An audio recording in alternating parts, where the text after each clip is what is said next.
Bismillah ve salatu ve selamu ala Resulillah ve ala alihi ve sahbihi ve men vala. İmam Buxari rahmetullahi aleyh bugün Kitabul Azandaki tüvendik babında mundaqdaydı. Azan arqılıq nurgun tükülüş tigişlik qalla saqlanıp qaldı. Demekçi. Xoş bu bab nimdaşıda biz hadisden özün köreylik.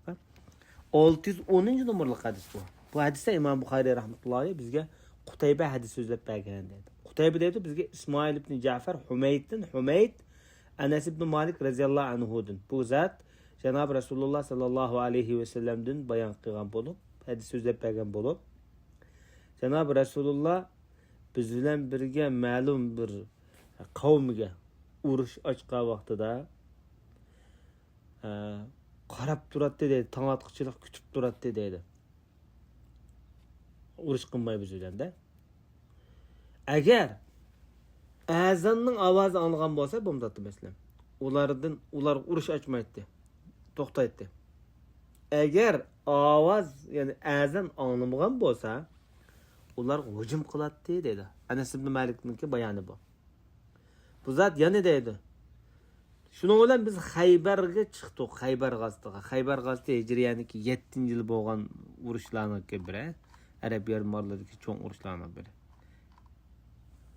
Xaybarga bağa ulardan qaşığı biz keçide yetib beripdik. Xaybarga.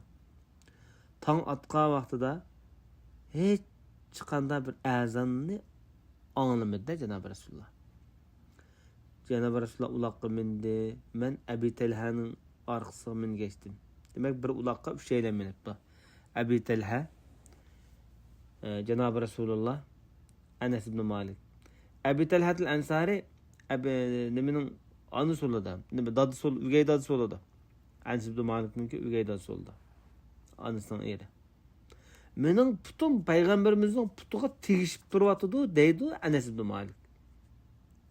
Qarana yani kumandan bilen ma askerning farqi bo'lmadi da ma urushda. Enes ibn Malik deydi ki o Yahudilar biz tarafga chiqib kelishdi. Bo'ldi shunda taң atgan eki, shunda olam. Xaybar mahallasi kirdi de.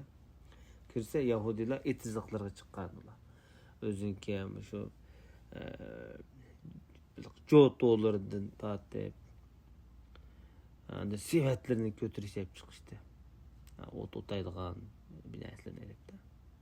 Onlar Cenab-ı Resulullah'ın köyge vaxtıda vallahi Muhammed koşun geldi dedi. Xamisizgen koşun.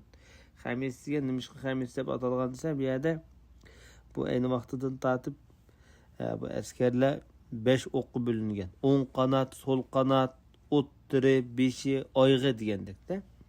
Şuna 5 turga bölüngechga urushniki, askarlarniki sep tizimliklari. Şuna bu qo'shinni Xamis deb atalgan. Bu kishi deydi Enes ibn Malik. Ularni Cenab-ı Resulullah ko'rib bilan dedik. Allahu Ekber, Allahu Ekber. Xaybar xarab bo'ldi. Xaybar qo'ldan ketdimda.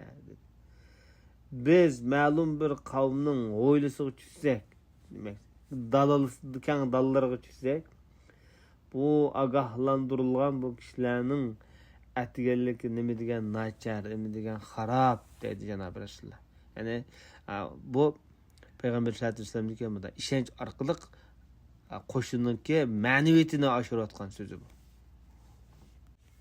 Bu Peygamber sallallahu aleyhi ve sellem Yahudilar vaqt to'niganmi, ko'rganmi desa, chunki bu Madinadan haydab chiqargan shu Bani Qurayza, Bani Nazir Yahudilarning ko'p qismi shu Xaybarga berib makallashgan. Bani Qurayza, Bani Nazir urushi bu Xaybar g'azatidan ba'zi 5 yil, ba'zi 3 yil burun Madinada qo'g'lab chiqilgan yuz berganda.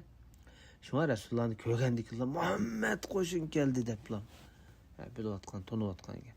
Yani bir qo'shinlarning avvali qarablar, bizim şöyle cho'qim shu deblar jarsilib kelgan.